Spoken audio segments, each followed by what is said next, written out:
Assalamualaikum warahmatullahi wabarakatuh. Mohon izin memperkenalkan Taruna Madya atas nama Bayora Pratama dari kelas KRK3C NIT 21 ingin mempresentasikan jurnal yang berjudul Network and Security System. Jurnal yang pertama, kompleksitas penyelenggaraan akreditasi berbasis online pada lembaga PAUD. Layanan pendidikan diselenggarakan berdasarkan standar mutu tertentu. Hal itu dilakukan agar terselenggara layanan pendidikan yang bermutu. Pendidikan yang bermutu akan menghasilkan output atau lulusan yang bermutu. Ia akan menjadi sumber daya manusia yang bermutu, yang siap andil dalam mensukseskan pembangunan negaranya. Untuk memastikan bahwa pendidikan diselenggarakan dengan basis mutu, maka dilakukanlah akreditasi lembaga pendidikan. Akreditasi pada dasarnya merupakan salah satu upaya yang dilakukan oleh pemerintah untuk melakukan penjaminan mutu dan pengendalian mutu pendidikan melalui kegiatan penilaian dan pengukuran berdasarkan kriteria atau standar yang telah ditetapkan untuk menguji kelayakan program pada suatu lembaga pendidikan. Handayani 2016. Akreditasi pendidikan sebagai penjamin mutu atau pengendalian mutu pendidikan dilakukan di semua jenjang pendidikan, termaksud jenjang pendidikan anak usia dini atau PAUD. Dari sisi kebijakan, akreditasi akan dilaksanakan oleh setiap lembaga PAUD diselenggarakan berdasarkan keputusan Materi Pendidikan Nasional Republik Indonesia Nomor 87 tahun 2012 yang menyebutkan bahwa dalam upaya meningkatkan mutu pendidikan, maka pemerintah Indonesia menetapkan tidak hanya sekolah negeri saja yang harus melakukan akreditasi, namun pada sekolah swasta juga diberlakukan peraturan yang sama. Pelaksanaan akreditasi PAUD sebelum tahun 2017 menggunakan mekanisme manual, yaitu menggunakan borang di mana semua administrasi yang mencakup 8 standar yang akan diajukan sebagai syarat akreditasi dibuat dengan tumpukan kertas paperless. Namun dimulai pada tahun 2017 dilakukan pengembangan sistem oleh Badan Akreditasi Nasional PAUD dan PNF, yaitu integrasi permohonan dan offline mekanisme manual menjadi online melalui aplikasi Sispena, dengan harapan akan mempermudah suatu pendidikan PAUD dan semua pihak dalam proses pendaftaran akreditasi. Yang kedua, jurnal Sistem Geoinformasi dan Layanan Web. State of Part System provide comprehensive solution almost to all users, from the data processing through data processing to the final presentation. Consequently, the solution are very expensive and unavailable for some potential end user. Several questions come up. Do we really need all the tests, the function, and if not, why do we have to pay for them? Web services are the hit of the day. On many expert opinion, web service represent a standard for a new information system generation. A proof of system statement could be that very new software product support this from of the internet use. Distribute system with the parallel feature using the internet as the community with middleware. Thus, it's possible to develop wide the information system with a high level of modularity and integration with the existing system. The paper described the architecture for the development of open and modular systems. Geoinformasi merupakan sistem bidang yang banyak ini diminati oleh kalangan profesional maupun masyarakat umum. Akibatnya ini menjadi salah satu bidang yang perlu dikembangkan secara dinamis. Hal ini terutama disebabkan oleh luasnya kemungkinan penggunaan sistem geoinformasi di bidang komersial yang didukung oleh Asiatic Uni Eropa untuk membangun sistem navigasi satelit non-militer Galileo sendiri.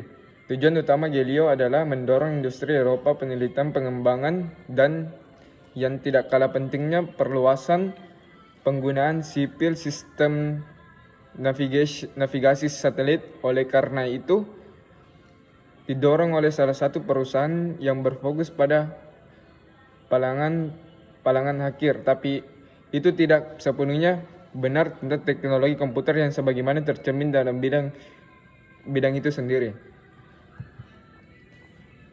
Yang ketiga, gambaran umum masalah jaringan cloud gaming atau streaming gaming.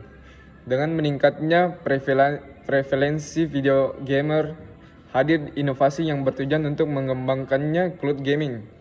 Cloud gaming siap menjadi fase game berikutnya. Ini memungkinkan pengguna untuk bermain video game di perangkat apapun yang mendukung internet. Oleh karena itu, peningkatan tersebut dapat meningkatkan kekuatan pemrosesan perangkat yang ada dan menyelesaikan kebutuhan untuk menghabiskan banyak uang untuk peralatan game terbaru. Namun yang lain berpendapat bahwa itu mungkin jauh lebih fungsional secara praktis karena cloud gaming menempatkan ketergantungan pada jaringan. Masalah baru muncul sehubungan dengan itu. Makalah ini adalah ulasan tentang perspektif cloud gaming. Secara khusus makalah ini menganalisis adalah tentang tantangannya bersama dengan kemungkinan solusi. Untuk menyelesaikan penelitian tinjauan literatur dilakukan hasil menunjukkan bahwa ada banyak masalah terkait jaringan cloud gaming. Prevalensi video akan kemajuan teknologi dan waktu berlalu. Orang-orang beralih ke video game untuk hibur dan relaksasi. Mereka juga digunakan untuk kegiatan non-rekreasi seperti mengajar dan belajar.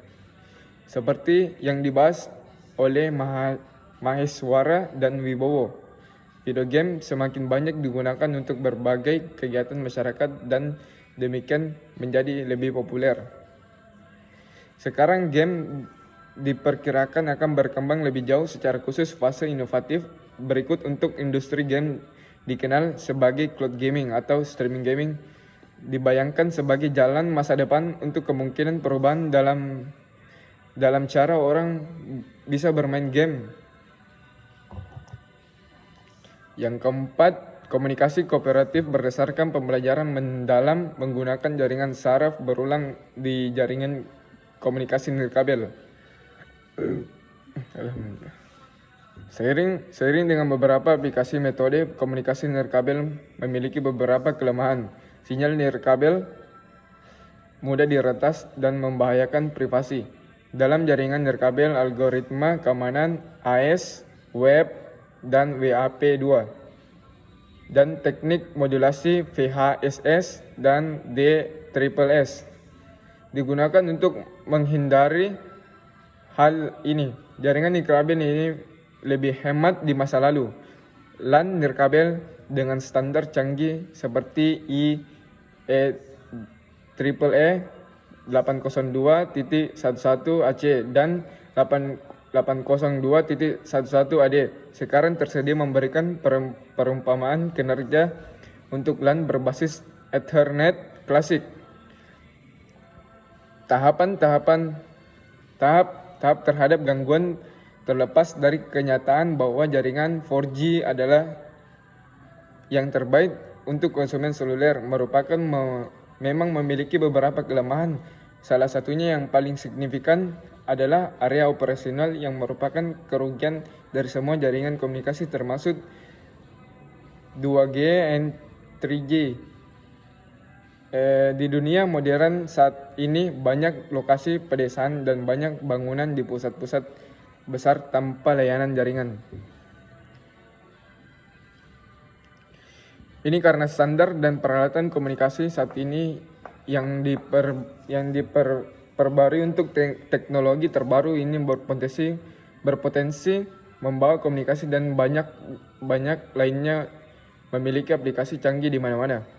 Tetapi hanya jika area operasional kami ditingkatkan secara efektif. Salah satu hambatan yang paling signifikan untuk memberikan kecepatan data yang besar sambil mempertahankan kualitas layanan yang diperlukan adalah kemampuan unreal dari media nirkabel yang disebabkan oleh inherent masalah matematika dan teknik.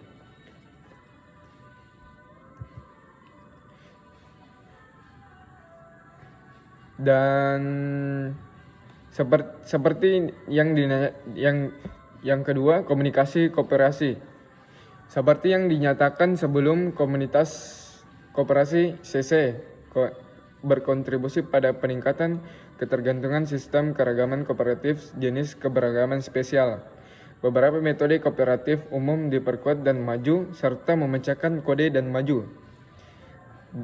The relay menerima informasi, memperkuat sinyal dan kemungkinan mengirimkan ke negara desti dalam metode first, sedangkan pada pendekatan kedua, relay benar-benar memecahkan kode sinyal asli, mengkodekannya kembali dan kemudian mengirimkannya ke tujuan. Dan yang terakhir dan nomor 5, jurnal menilai sistem asuransi kesehatan nasional, studi pelaksanaan polis asuransi kesehatan di Indonesia. Penelitian ini bertujuan untuk menganalisis implementasi polis kesehatan Indonesia yang berlaku sejak 2014. Penelitian ini menggunakan pendekatan kualitatif untuk menganalisis data yang dikumpulkan melalui pengamatan wawancara, diskusi kelompok fokus VGD, dan tinjauan dokumen responden. Dalam penelitian ini terdiri dari 3 kelompok, warga sebagai penerima asuransi manajemen rumah sakit dan lembaga manajemen asuransi kesehatan nasional Indonesia. Studi ini menganalisis data menggunakan metode interpretatif. Hasil penelitian menunjukkan bahwa sistem kartu asuransi kesehatan nasional Indonesia JKN atau KIS merupakan kebijakan yang bermanfaat terutama dalam memenuhi kebutuhan dasar dalam sektor sektor kesehatan masyarakat. Defisit anggaran di dalam Badan Jaminan Sosial Kesehatan BPJS Kesehatan sebagai pelaksanaan kebijakan telah menempatkan batas yang signifikan pada rumah sakit dalam memberikan layanan sebagai akibat dari klaim bahwa pembayaran rumah sakit tidak dibayar oleh BPJS Kesehatan. Di bidang polis kesehatan, sistem asuransi kesehatan nasional telah menjadi salah satu masalah terpenting dalam menjamin akses kualitas ke layanan kesehatan bagi semua orang. Sampai saat ini memecahkan masalah sistem asuransi kesehatan nasional kompleks telah menjadi fokus para sarjana, pemerintahan, praktisi dan bahkan lembaga internasional. Namun prinsip pengaturan diri mulai melemah seiring dengan meningkatnya regulasi negara dan persaingan pasar yang diperkenalkan sebagai tanggapan terhadap perubahan ekonomi dan sosial.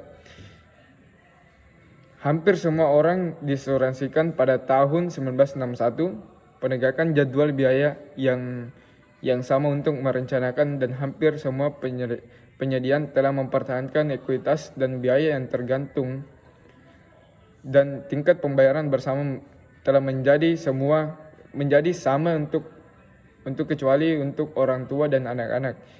Sisi negatifnya, fragmentasi pendaftaran menjadi 3.500 rencana telah menyebabkan perbedaan lebih dari 3 kali lipat dalam porsi pendapatan yang dibayarkan sebagai premi, dan masalah populasi yang tidak diasuransikan muncul Ikegami et 2011.